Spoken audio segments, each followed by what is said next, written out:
Alexandre Delval, bonjour. Bonjour. Toujours heureux de vous recevoir à l'antenne de Sud Radio dans notre émission.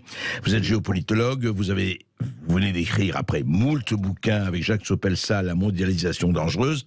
Mais alors parlons, deuxième jour de l'invasion russe en Ukraine, avec les attaques, les réponses, les sanctions, les proclamations martiales des uns, les effets de manche des autres. Mais parlons très précisément aujourd'hui, je voudrais quand même commencer à parler, vous en parlez aussi d'ailleurs dans votre livre, La mondialisation dangereuse. Au fond, est-ce que, économiquement, commençons par l'économie, elle m'intéresse, avec les réserves en gaz et en pétrole, avec le gazoduc, avec Nord Stream 2 arrêté, quels sont déjà les effets, puisqu'on voit les effets à la pompe ce matin déjà, le prix du fioul augmente, on voit les effets un peu partout, à la bourse et autres. Qu'est-ce que ça entraîne, ça, pour vous ? Alors, ça va faire accentuer un phénomène déjà en cours depuis la reprise de l'économie mondiale après la période de lockdown Covid. Oui. Il y a une reprise et il y a une montée générale des prix, en partie due à l'énergie, mais pas que, reprise des flux, des importations. Donc, la montée du prix de l'énergie, ce n'était pas que la crise ukrainienne, mais elle a aussi contribué à faire monter les prix. Ce qui a rendu le gaz de schiste beaucoup plus rentable, peu importe leur raison, mais l'augmentation générale de l'énergie et du baril, parce que le gaz est indexé sur le baril. Vous savez, il y a beaucoup de récupération, c'est la fracturation hydraulique. En gros, on ne va pas entrer dans les détails. Non, bien sûr. Ce gaz de schiste, en plus, qui coûte cher à transporter par les méthaniers, qui doit être liquéfié puis regazifié, ça coûte très cher. En plus, c'est une catastrophe écologique. Mais les Américains ont vu, je ne dis pas qu'il y a un complot, mais les Américains ont vu une opportunité. La tension mondiale sur les importations qui fait monter les prix, puis la crise en Ukraine, une opportunité pour que ce gaz de schiste qui a besoin d'un prix assez élevé pour être rentable, eh bien, leur but, c'est de l'écouler. Ils en écoulent déjà 30%. Et le but, c'est d'écouler beaucoup plus de gaz de schiste en remplacement du gaz concurrent russe. Et c'est là qu'il y a la guerre du gaz, qui est l'une des dimensions, pas la seule. Bien sûr, du conflit.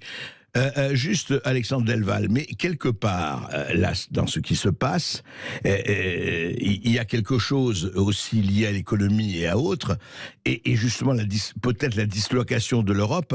D'un côté, tout se passe comme si, mais vous me direz si à votre avis c'est cela, tout se passe comme si on pousse la Russie dans les bras de la Chine, et on voit comment la Chine a été pour le moins, elle a même appuyé la Russie en disant mais Vladimir Poutine n'a pas tort dans ce qu'il fait.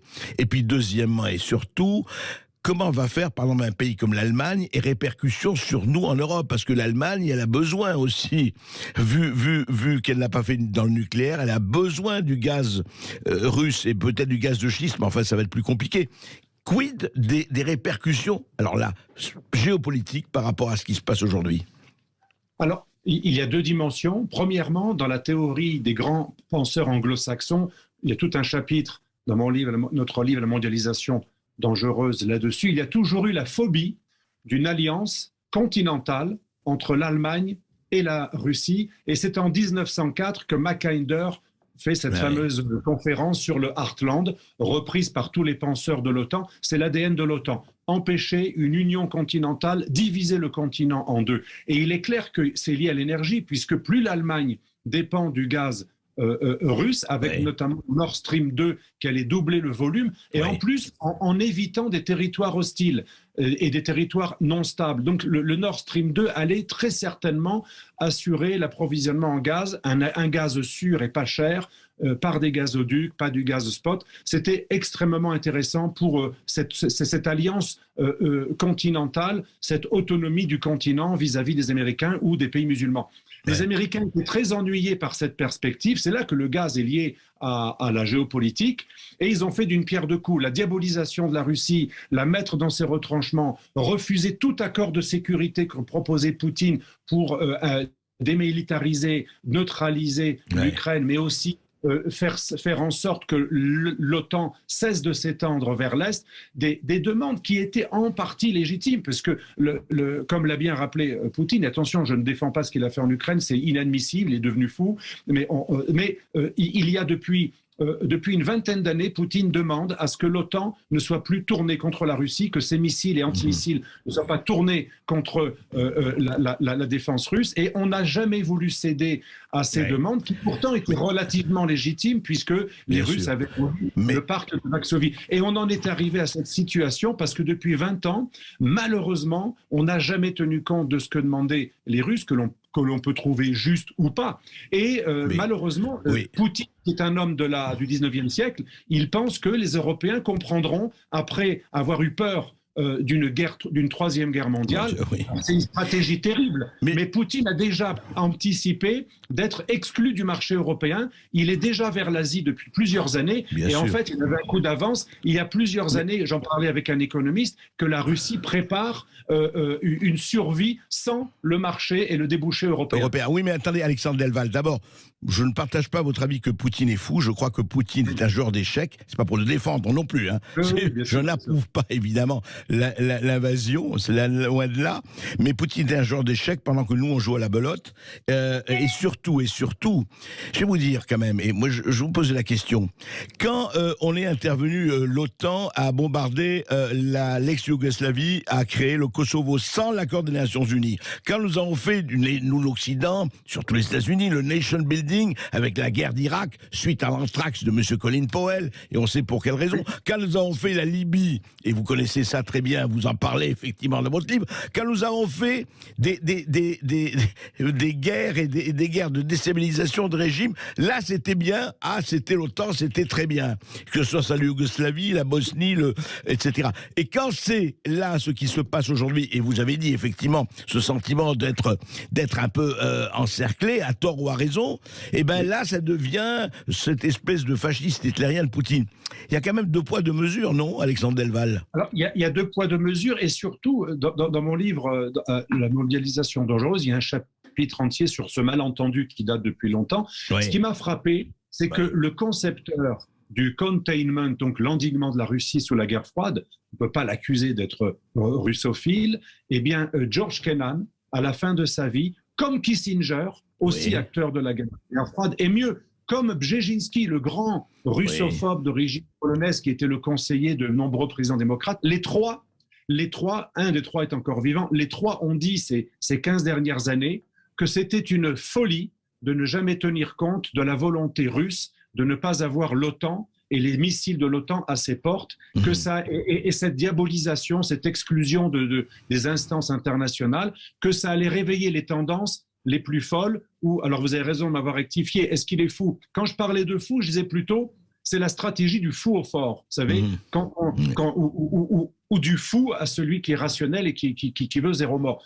Aujourd'hui, la Russie se dit, puisque l'Occident n'a pas tenu compte depuis 30 ans que nous demandons des garanties, alors que nous avons aboli le pacte de Varsovie, que voulait Poutine ces dernières années, il voulait un accord de sécurité européen où chacun aurait des missiles stratégiques et nucléaires à moyenne ou longue portée que depuis son propre territoire et pas depuis le territoire proche de celui qui est en face. On n'a jamais voulu céder à tout cela, et mieux, les Américains se sont retirés ou n'ont pas ratifié tous les accords de limitation des armements. On a tout un chapitre de mon livre qui est effrayant, ABM, START, SALT, tous les grands accords qui avaient réalisé des progrès pendant la guerre froide et même pendant la première période Eltsine-Poutine, tous ont été annulés, et la plupart sur initiative américaine, qui ne voulait pas tenir compte du fait que les Russes ne pouvaient pas suivre, ils n'ont pas le même budget. C'était une façon de les doubler, de relancer une course aux armements. Et tout cela, ça s'est accumulé, plus le Kosovo, plus l'Irak, comme vous dites,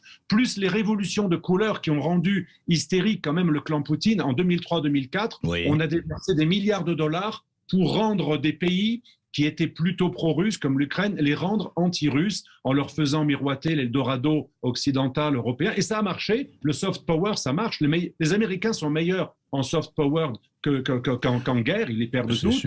Et le résultat de tout ça, c'est un immense malentendu qui pourrait nous conduire à une déflagration mondiale. C'est une véritable folie de tous. Et malheureusement, vous avez raison, comme Poutine sait qu'on a la doctrine de 0 mort, il pense qu'on va céder. Mais là aussi, c'est quand même assez risqué. C'est risqué, bien sûr.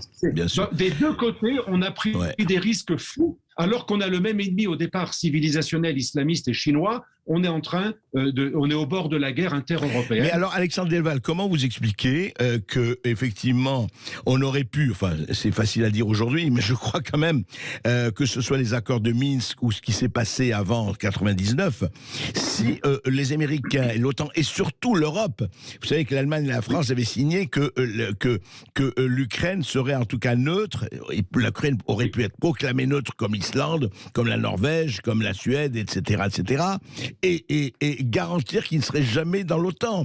Il y a 4 mois encore, vous vous rappelez, le porte-parole de Poutine disait ce serait terrible, ce serait une intervention si l'Ukraine rejoignait l'OTAN. Est-ce qu'on ne pouvait pas garantir ça alors que, et justement, et là, Poutine aurait été vraiment un criminel à ce moment-là d'envahir l'Ukraine.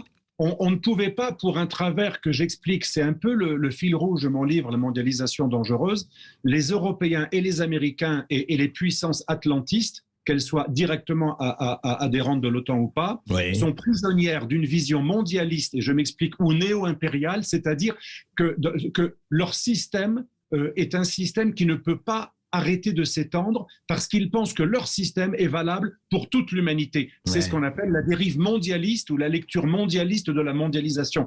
Et donc les Européens et l'OTAN fait partie des instruments de cette mondialisation ou de cette vision mondialiste d'une Amérique et d'un Occident qui veut être le patron du monde entier. La Russie est un obstacle absolu, ça ne peut pas être acceptable, et même si on risque gros, dans l'ADN de l'OTAN, je le répète, il y a cette idée de contrer, d'encercler, d'isoler, voire même de refouler, rollback, le Heartland. Le Heartland qui désigne la Russie, le cœur du continent.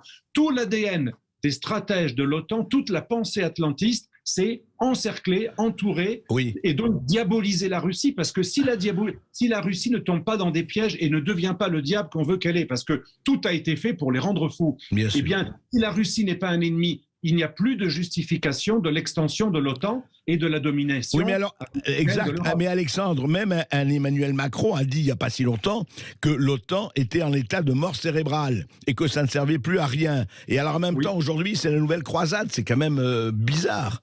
Alors, une croisade en plus, et là, je pense quand même aux citoyens ukrainiens qui veulent être ukrainiens. Les pauvres, on leur fait miroiter une possible adhésion à l'OTAN à laquelle on ne croit même pas, c'est comme l'adhésion turque à l'Union européenne, on est très hypocrite, on les envoie au charbon, Zelensky, comme Saakashvili en 2008, son homologue en Géorgie, Zelensky est persuadé qu'il va pouvoir résister et qu'on va finir par être solidaire, on enverra personne là-bas, on a envoyé des armes relativement légères, je faisais l'inventaire avec un ami tout à l'heure, c'est quand même des armes relativement légères, c'est pas, d'ailleurs, et même celles qui sont un peu moins légères, ils ne savent même pas encore les utiliser, et il y en a eu très peu, donc on ne les arme pas beaucoup, on ne les soutient pas. Et on n'enverra pas de soldats là-bas, d'ailleurs Biden l'a dit, Biden l'a dit, on les envoie au charbon, on rassure Poutine en disant qu'on n'enverra personne, donc en fait, comme les Géorgiens, les Ukrainiens sont en train de se prendre une raclée, même s'ils résistent vaillamment, il faut le reconnaître, ils résistent pas mal, mais on leur fait miroiter quelque chose qu'on ne leur donnera pas. Et là, c'est une immense hypocrisie parce que le but, c'était utiliser les Ukrainiens pour exciter les Russes, pour les laisser tomber, pour les faire tomber dans le piège de l'épouvantail russe qui finit. C'est la prophétie réalisatrice, le Russe, le nouvel Hitler.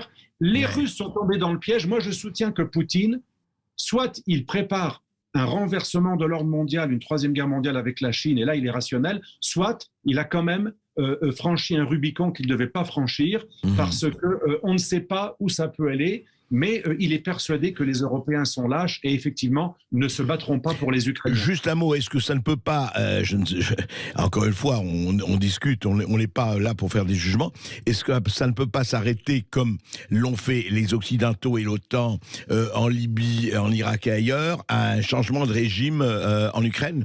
Alors, le changement de régime, oui, j'allais en venir, c'est mes contacts là-bas me disent, des deux côtés, à Kiev et aussi, me disent que c'est l'objectif de guerre. Alors, on a plusieurs cartes. On a soit un chef d'état-major adjoint qui est un agent dormant russe qui pourrait être mis à la tête d'une junte militaire, si ça va mal. Si ça va un peu mieux, on aurait Poroshenko, l'ancien vendeur de chocolat, l'oligarque, qui fut président, qui maintenant est accusé d'intelligence avec les Russes, ou mieux, Medvedchuk, qui est le leader du parti pro-russe, qui est sénateur qui est l'homme politique le plus pro-russe d'Ukraine, parce qu'il y a encore 20% d'Ukrainiens qui sont plutôt russophiles. Oui, bien sûr. Et il ne faut pas confondre russophone et russophile. Hein. Oui. La plupart des Ukrainiens sont russophones, mais une minorité de russophones, et même certains Russes ethniques d'origine, sont devenus pro-ukrainiens. Il y a un découplage entre la russophonie et la russophilie. Et la volonté de s'aligner. Donc voilà, on va trouver une marionnette, mais ça va être difficile. Moi, je pense que la guerre va être gagnée par les Russes, c'est très possible, mais la paix va être très compliquée. Très compliqué parce à faire.